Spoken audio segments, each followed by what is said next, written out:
uLindsay uthi namanje akazi ukuthi kungani umyeni wakhe abulawa ngesihluku esinje.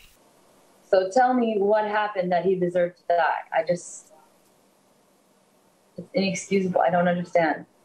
Lo mfelokazi uthi iyadida indlela aziphatha ngayo amaphoyisa ngosuku lwesigameko. The cops didn't announce themselves. They have this flashlight called a mag light. A mag light is made out of magnesium. It's made to pretty much blind you and just shock anyone who's faced with it.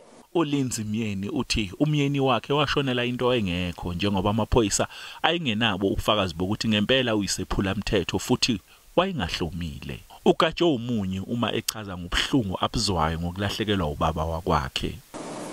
You just don't know how special that man was, and I will never be able to describe how special he was. Such a valiant man, such a noble man. Umndeni kaMyeni uthi lesisenzo sikaMyeni sokukhumula izicathulo uma ngene emzini womuntu siwumkhuba noma indlela yokukhombisa inhlonipho uma ungena emzini womuntu. Kwenzeka konke lokhu nje iphoyisa labulala uGeorge Floyd eMelika lilahlwe yicala lokubulala. NginguCalvin Dludla wezindaba zeSABC ngibika ngiseGoli.